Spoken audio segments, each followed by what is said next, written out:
किसी ने मुझे एक इटली की वीज़ा वाली अपॉइंटमेंट का कैंसिलेशन लेटर भेजा और साथ मैसेज किया कि ये देखें इटली एम्बेसी वाले हमारी जो वीज़ा वाली अपॉइंटमेंट्स हैं जो कि उन्होंने जेरी वीज़ा सेंटर की दी हुई हैं, वीएफएस के अंडर आता है, उसकी अपॉइंटमेंट्स वो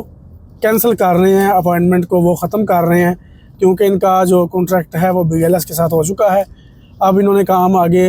बीएलएस को कंपनी को देना है, तो इस वजह से ये हमारी जो जेरी वाली अपॉइंटमेंट्स हैं वो कैंसिल कर रहे हैं। एक उन्होंने अपना लेटर भेजा, एक इन्होंने बताया कि उनका एक दोस्त भी है जिनकी अपॉइंटमेंट कैंसिल हो चुकी है, और वो लेटर मैंने एक और जगह पर उससे पहले भी देखा हुआ था। तो अपॉइंटमेंट की कैंसिलेशन का जो लेटर है उसमें सिर्फ अपॉइंटमेंट उनकी कैंसिल हुई है, रीशेड्यूल नहीं हुई। तो उस पर ये कह रहे थे कि इसका पता करके बताएं ये क्यों इस तरह कर रहे हैं एम्बेसी वाले। अगर तो बीएलएस से कॉन्ट्रैक्ट करना भी है तो हमारी अपॉइंटमेंट तो कम से कम रीशेड्यूल करें ना। और दूसरा ये है कि वीज़ा वाली अपॉइंटमेंट्स इनकी जो कैंसिल हुई है, क्या वो वाकई इसी वजह से हुई है जो ये बता रहे हैं, या बात उसमें कुछ और है? तो इसके मतलब बात होगी इस वीडियो में। और साथ में आपको जो इटली की लीगलाइजेशन की अपॉइंटमेंट है जो कि आजकल डायरेक्ट एम्बेसी की आ रही हैं,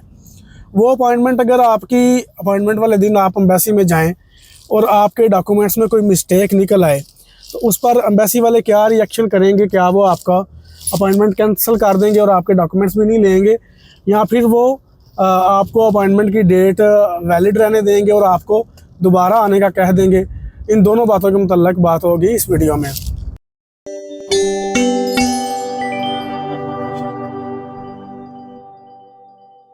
तो आपकी लीगलाइजेशन की जो अपॉइंटमेंट है, अगर आपके डॉक्यूमेंट्स में कोई मिस्टेक निकल आए और उस दिन जिस दिन आप एम्बेसी में गए हों उस दिन वो एम्बेसी वाले आपको ये मिस्टेक बताएं, तो होता है इस तरह कि एम्बेसी वाले आपको नई डेट दे देते हैं, खुद ही आपको अपॉइंटमेंट की नई तारीख दे देंगे कि अब आपने फ़लाँ डेट को आकर इनकी करेक्शन करवा कर अपने डॉक्यूमेंट्स को ले आना है। तो लीगलाइजेशन की अपॉइंटमेंट में अगर आपके डॉक्यूमेंट्स में कोई मिस्टेक आ जाए तो उसमें कोई इतनी यही परेशानी है कि आपका चक्कर लगता है, बाकी ये परेशानी नहीं है कि अपॉइंटमेंट कैंसिल हो जाएगी और आपको दोबारा उसी तरह फ़ोन कर के जैसे पहले लिए आपने, या फ़ोन करके या किसी को हायर करके, तो उस तरीके से अपॉइंटमेंट नहीं लेनी पड़ेगी। दोबारा से अपॉइंटमेंट नहीं, आपको नहीं चाहिए। वो एम्बेसी वाले खुद ही आपको कुछ दिन का टाइम दे देंगे और नई डेट भी देंगे, लिख कर देंगे कि इस डेट को आपने दोबारा आना है। और रही बात वीज़ा वाली अपॉइंटमेंट की, तो वो कैंसिल क्यों हो रही है? अगर एम्बेसी का बीएलएस के साथ कॉन्ट्रैक्ट हुआ है और वीएफएस के साथ ख़त्म हो रहा है, बावजूद इसके कि उन्होंने उनकी डेट्स अपॉइंटमेंट की दी हुई हैं, तो क्या वो उसको इसी तरह ऑल ऑफ सडन ख़त्म कर देंगे? यानी आपको एकदम से सबको कह देंगे जी बस यहाँ आप कोई इस तरफ मुंह ना करे वीएफएस की तरफ, हमारा कॉन्ट्रैक्ट ख़त्म हो चुका है और अब आपकी सबकी जो अपॉइंटमेंट्स हैं वो कैंसिल हो चुकी हैं? क्या ऐसा करेंगे एम्बेसी वाले? ऐसा नहीं होगा। इस वजह से आपकी वीज़ा वाली अपॉइंटमेंट कैंसिल नहीं हो रही, और ना ही ये अभी कन्फर्म है कि बीएलएस के साथ इनका काम कब शुरू होना है। कॉन्ट्रैक्ट इनका हुआ पर है, बातचीत चल रही है, अभी तक चली जा रही है और चली जा रही है, बस कहीं पहुंच नहीं रही। और दूसरा ये है कि एम्बेसी ने अगर वीएफएस की जेरी की अपॉइंटमेंट्स दी हुई हैं तो जो उनके कॉन्ट्रैक्ट की मुद्दत है उसके हिसाब से दी होंगी ना। ऐसे तो नहीं है कि कॉन्ट्रैक्ट उनका ख़त्म हो गया हुआ है और वो फिर भी चांस ले रहे हैं कि चले हम इधर भेजी जाते हैं, जब ऑफिशियली तौर पर ख़त्म करेंगे तो उसके बाद फिर हम सबको वापस बुला लेंगे। ऐसे तो नहीं हो सकता, एम्बेसी वाले तो इस तरह नहीं कर सकते। तो ये नहीं है कि वीएफएस की वजह से आपकी अपॉइंटमेंट कैंसिल हो रही हैं। अपॉइंटमेंट कैंसिलेशन की जो वजह है आप वो सुने, वो ये है कि आपने अपॉइंटमेंट सही तरीके से ली नहीं है। अब सही तरीके से मुराद क्या हो सकती है? यही कि आपने, मुझे कुछ लोगों ने पूछा है पहले भी अपॉइंटमेंट्स करने से पहले कि हमने डॉक्यूमेंट्स लीगलाइजेशन के लिए सबमिट किए हैं जो कि अभी तक लीगलाइज होकर आए नहीं हैं, तो क्या हम वीज़ा वाली अपॉइंटमेंट के लिए कॉल कर लें? तो मैंने पहले वीडियोस में भी इस बात का जिक्र किया हुआ है, बताया हुआ है, और पर्सनली जिसने भी पूछा है उसको भी कहा है कि आप ऐसा मत करें, क्योंकि आप वो लीगलाइजेशन की डेट आपसे पूछेंगे, सबमिशन कब किया और रिसीव किस दिन किया। तो अगर आप कह लें कि आपने डॉक्यूमेंट्स अभी रिसीव नहीं किए और आप कह लें जी हमने कर लिए हैं रिसीव, फ़लाँ डेट के हमने डॉक्यूमेंट्स ले लिए हुए हैं, वो उसको अपने पास लिख लेंगे। यही बात मैंने पहले भी वीडियो में बताई हुई है कि वो हर चीज़ अपने पास नोट करते हैं। बाद में वो अपना डाटा चेक करेंगे, उस डाटा के मुताबिक आपके डॉक्यूमेंट्स उस दिन लीगलाइज होकर आपको नहीं मिले थे या हो सकता है अभी तक भी ना मिले हों जब वो चेक कर रहे हैं, तो वो आपकी अपॉइंटमेंट को कैंसिल कर देंगे क्योंकि आपने फॉल्स इन्फॉर्मेशन दी है। तो लीगलाइजेशन की या हो सकता है कि नौलावस्ता की आपकी डेट एक्सपायरी गुजर चुकी हो, 2 साल पूरा हो चुका हो फैमिली वीज़े का, और आपने जी अपॉइंटमेंट तो मिले ये कहकर उसकी डेट आगे बता दी हो, फिर भी आपकी अपॉइंटमेंट पकड़ी जाएगी और कैंसिल होगी। या आपने अपॉइंटमेंट जल्दी लेने के लिए ये कह दिया हो कि हमारा नौलावस्ता एक्सपायर होने वाला है, अभी हुआ नहीं है तो होने वाला है, वो उसमें अभी टाइम बाकी हो,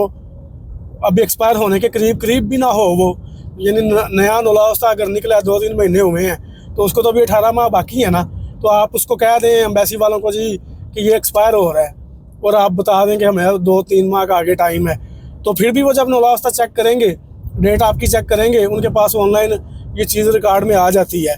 तो जब वो उसको डिटेल को जाकर वेरीफाई करेंगे तो आपकी अपॉइंटमेंट को वो कैंसिल कर देंगे क्योंकि आपने इधर भी फॉल्स इन्फॉर्मेशन दी है। अगर आप अपनी अपॉइंटमेंट के लिए खुद कॉल कर रहे हैं या साथ आपने किसी और को भी हायर किया हुआ है, और किसी एक को नहीं 2-3 बंदों को आपने हायर किया हुआ है, अब इसमें मसला ये होगा कि अगर एक बंदे की 2 कॉलें लग गई, एक बंदे का डाटा 2 बंदों ने दे दिया, वो बेशक बंदा खुद ही 2 बार दे दे या किसी को हायर किया हो उन दोनों ने दे दिया हो, या खुद भी कॉल की और किसी को भी कहा हो तो उसने भी कर दिया हो, जैसे कैसे भी अगर एक बंदे का डाटा 2 बंदों ने दिया, 2 ने उसकी अपॉइंटमेंट अप्लाई की, तो वो उसको भी कैंसिल करेंगे, उसकी भी अपॉइंटमेंट नहीं होगी। तो अपॉइंटमेंट कैंसिल करने की वजह VFS या BLS नहीं है, वो आप खुद बनते हैं कि आपने जो गाइडलाइंस है एक तो उनको फॉलो नहीं किया, दूसरा ये है कि आप उनको फॉल्स इन्फॉर्मेशन दे रहे हैं, आप अपनी इन्फॉर्मेशन एक्यूरेट नहीं रख रहे, इस वजह से अपॉइंटमेंट्स जो कैंसिल हुई हैं वो हुई हैं। उसके अलावा कुछ अपॉइंटमेंट्स रीशेड्यूल हुई थी और उनके रीशेड्यूल होने की वजह ये थी कि वो छुट्टी वाले दिनों पर आ रही थी, कोई अपॉइंटमेंट ईद की छुट्टी पर आ गई और कोई अपॉइंटमेंट बड़ी ईद की छुट्टी पर आ गई। इस तरह जो अपॉइंटमेंट्स रीशेड्यूल हुई थी जिनकी डेट्स वो इसलिए हुई थी कि वो छुट्टी पर आ रही थी, या कोई अपॉइंटमेंट उस छुट्टी पर आ गई जो इटली के हिसाब से होती है, इटली में कोई छुट्टी हो और वो पाकिस्तान में तो उन्होंने एक दफ़ा डेट दे दी हो, लेकिन बाद में देखा कि ये तो हमारे उस दिन पर आ रही है, तो उन्होंने उसको भी चेंज किया और उसको भी रीशेड्यूल किया क्योंकि वो भी छुट्टी पर आ रही थी। अपॉइंटमेंट कैंसिल एम्बेसी वालों ने कोई बिला वजह नहीं की, और जो भी उन्होंने अपॉइंटमेंट कैंसिल की है उसके बीच कोई ना कोई रीज़न लाजमी है। अब वो जिसकी कैंसिल हुई है वो बंदा उसको बता सकता है कि उसकी रीज़न क्या है कैंसिलेशन की, क्योंकि उसे पता है ना उसने किस तरह से डिटेल प्रोवाइड की हैं। अगर जेन्युइन डिटेल प्रोवाइड की हो, लीगलाइजेशन की डेट्स, नौलावस्ता की डेट्स और बाकी जो डिटेल्स हैं वो सारी सही हो, तो फिर वो अपॉइंटमेंट आपकी कैंसिल नहीं करेंगे।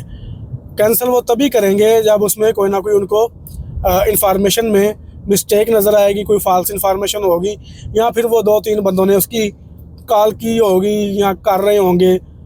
क्योंकि कुछ लोगों ने जो जिस तरह लोग हमें भी हायर करते हैं, हमारा तो असूल है कि उनको सीधा सीधा कहते हैं कि अगर हमें हायर किया है तो अगर आप ख़ुद कर रहे हैं ट्राई तो छोड़ दें, अगर किसी और को काम दिया हुआ है तो पहले उससे वापस लें फिर हमें दें, क्योंकि अगर डबल कॉल लगेगी तो वो दोनों की ज़ाया होगी, जो आपने खुद कॉल की है वो भी जाएगी, जो हमने की है वो भी जाएगी, डबल कॉल वाले को भी अपॉइंटमेंट एम्बेसी वाले नहीं देंगे। तो ये चीज़ें हैं कुछ जिनका आपने ख्याल रखना है। एक ये है कि इन्फॉर्मेशन करेक्ट देनी है, दूसरा ये है कि एक अपॉइंटमेंट एक ही दफ़ा उसकी डिटेल दी हो, वो एक ही दफ़ा बुक हो, उसकी कॉल दूसरी दफ़ा ना लगी हो, तो वो अपॉइंटमेंट आपकी कैंसिल नहीं होगी। तो ये थी आज की बात जो कि उम्मीद करता हूँ आपके काम आएगी।